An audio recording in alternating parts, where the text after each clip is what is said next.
Yo, what's up mga boss? This is Kabayan po Alfonso here at Okanagan, British Columbia, Canada. So bali isa po akong salesperson dito. Newly landed po 2023 Toyota GR Corolla in beautiful black color, manual transmission, only 26,000 kilometers. Bali gawan ko po siya ng basic walk around, basic features, interior and exterior po. So ayan po mga boss, umpisahan ko po sa harap. Bali gawa ko ng 360 exterior walk around po para makita nyo po yung full body niya. So kung makikita nyo po, yan po yung GR Corolla sign niya. And then 2023 meron din po siyang fog lamps. And then naka LED headlights na rin po siya. Saka may LED running daylights na din po. Kung makikita nyo, yan po yun. Nasa gilid din. Okay? Ergo po. And then makita nyo, naka beautiful alloy rims po siya. So hindi ko po alam yung tawag doon sa brakes na yun. Para siyang Brembo brakes kung makikita nyo. Yung GR mismo siya. Ayan po. And then black alloy rims. Bali ang size po niya is 18 inch. Ayan po. Po siya. And then makikita niyo po dito sa lip niya meron GR4 na nakasulat. And then meron din po siyang blind spot monitor sa side mirror. Ayan po. And then dito po parang nakaano po siya M+S po yata to, Madden Snow tires. Makita nyo yung tambucho nya, yan po nasa may gitna po. Okay, and then may backup camera din po siya. And then meron din po siyang rear wiper. And then spoiler. And then nakita nyo na po ang ganda nung design sa color nung ano nya, rear light nya po. And then naka shark fin antenna rin po siya. Makikita nyo yan.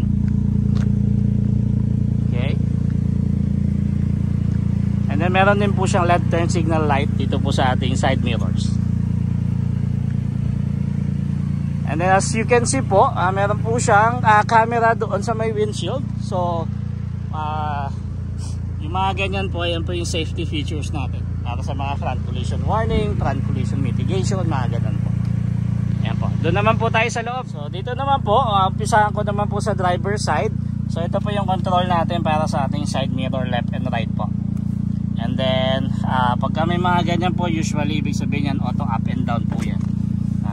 Ganyan. Yan. And then pag i-up mo, one click lang din siya. Yan, ganyan po. Okay.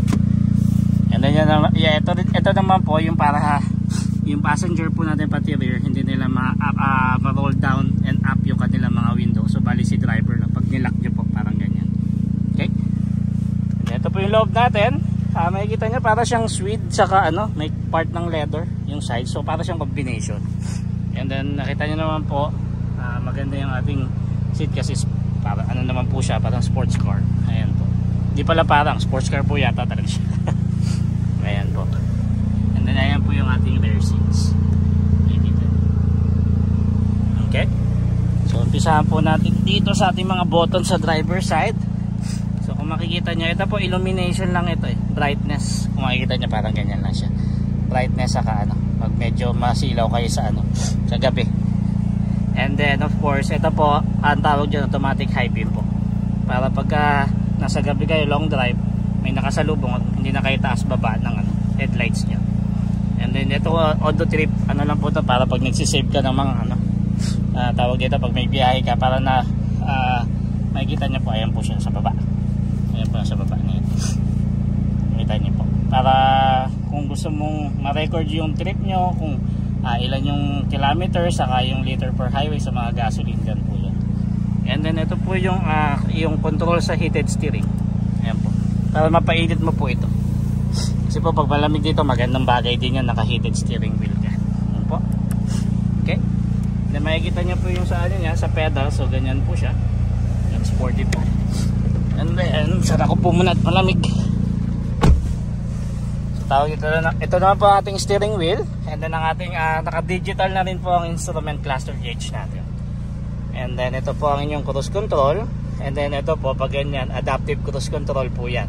So bali yan po yung after mo maset yung cruise control sa speed limit, makontrol mo rin yung car distance sa harapan mo. So bali para pag nag-slow down sila, mag-slow down din yung car mo. Pag nag-speed up sila, speed up ulit yung car mo based dun sa kilometers na sinet mo po. And then ito po is para siyang lane departure ano yan assist.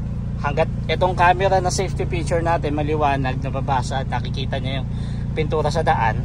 So yan po yung tawag dito, yung nag-a-alert sa'yo kung lumalabas ka sa linya. And then minsan sa ibang cars, pwede rin yan pag pinindot mo. Hindi naman siya totally autopilot pero at least mga ilang seconds natutulungan ka niya na mag-steer mag-isa. Okay po? And then ito po ang ating controls kapag ka sa para sa ating tawag dito, sa ating touchscreen infotainment system dyan. So pag nakakonect din po yung phone mo sa music, so ayan lang po. So answer lamang po, and then kapag ka yung magko-call ka, and then yung plus minus natin sa volume, and then ito yung mga paglipat, and then ito yung kapag nagbabak ka, pag nagpupunta ka sa menu button. Okay po. And then so ayan po, may built-in navigation din po siya, mapapansin nyo. Ayan. Okay. Try natin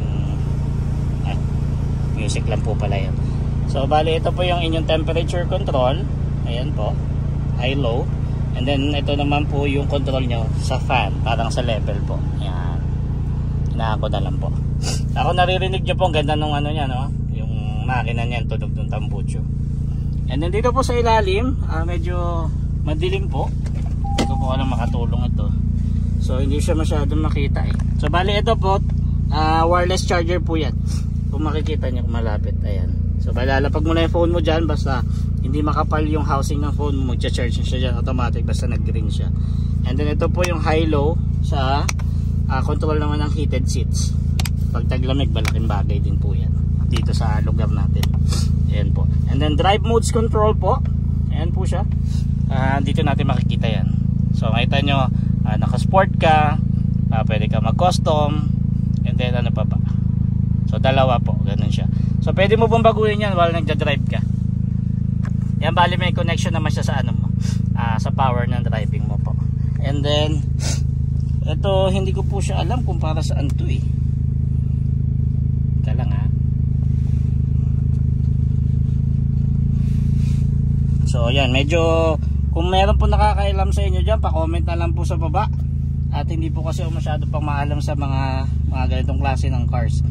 So i-research ko rin po yan, lagay ko sa comment kung para saan yan. Okay? And then manual transmission po siya, you can see. Ayan po yung inyong control. Okay? So bali ilan siya? Bali 6 tawag dito, hanggang 6 po siya. And then reverse dito. Okay?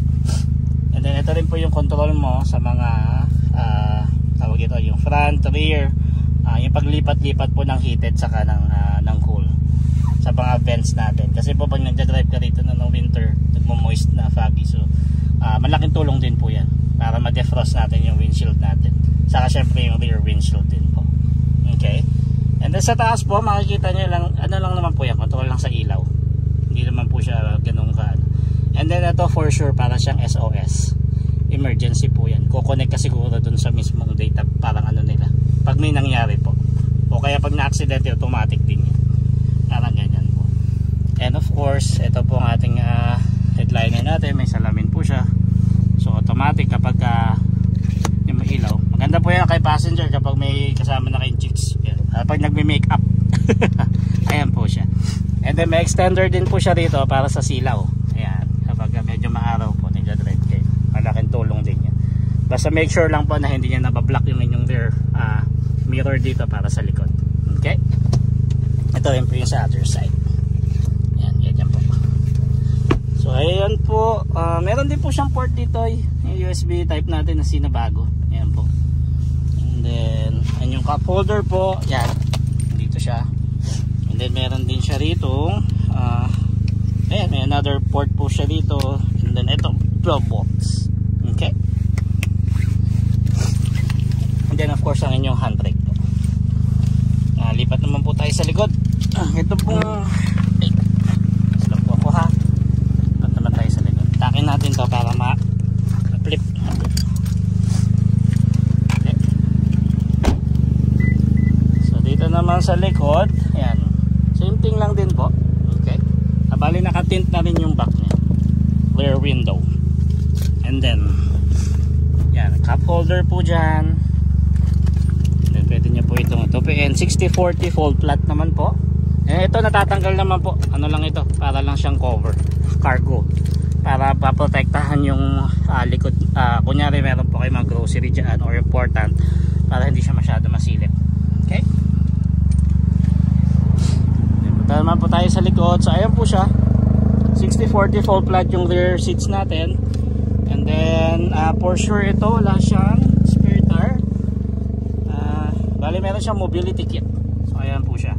So pag na-flatan ka, para yung sealant, and then tire inflator, para siyang babalot sa loob, and then at the same time hanginan nyo na lang, and then para maka go on kayo ulit sa inyong trip. And then pag may time na kayo papunta sa repair shop, then that's the time pa-vulcanize yun na po. Okay, then punta po tayo sa kabilang side.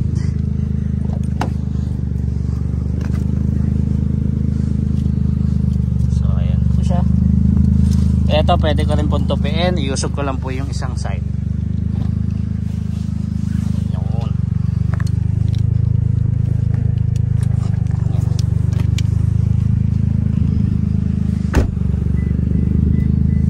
Makita natin yung space natin, malawak din. So ayan po siya. Okay. And then ito pwede nyo po itong tanggalin pag gusto nyo. Madali lang naman po yan. Ipindutin mo lang yung dito, bababa mo pati ito. And then ito pwede mo na siyang tanggalin dyan sa tali pag kailangan mo ng more space po. Okay, so dito naman po tayo sa passenger side. Yan po siya. Okay, ito po ang inyong dashboard. So napansin ko po naka JBL na rin po siya ng sound speaker. So ayan po siya, premium speaker po yung nakalagay sa kanya. Ito po yung inyong glove box. Okay, lagay ng inyong mga stuff. So I think yan na lamang po. Try po natin check yung makina, although hindi naman tayo masyadong maalam pa sa mga makina. I-pop up ko rin po yung hood para doon sa mga marurunong dyan, pakituruan na lang din po ako.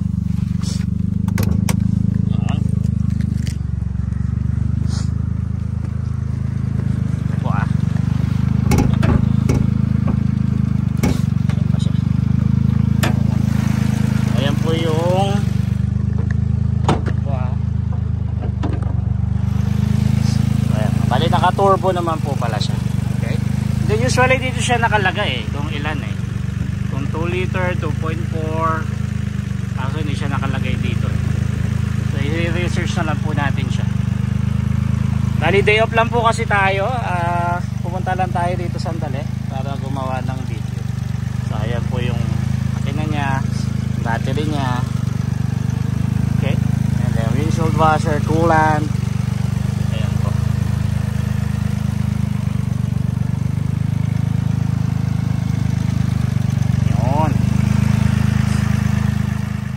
So dyan po nagtatapos kabayan ng ating basic walk around features in and out nitong 2023 Toyota GR Corolla manual transmission po.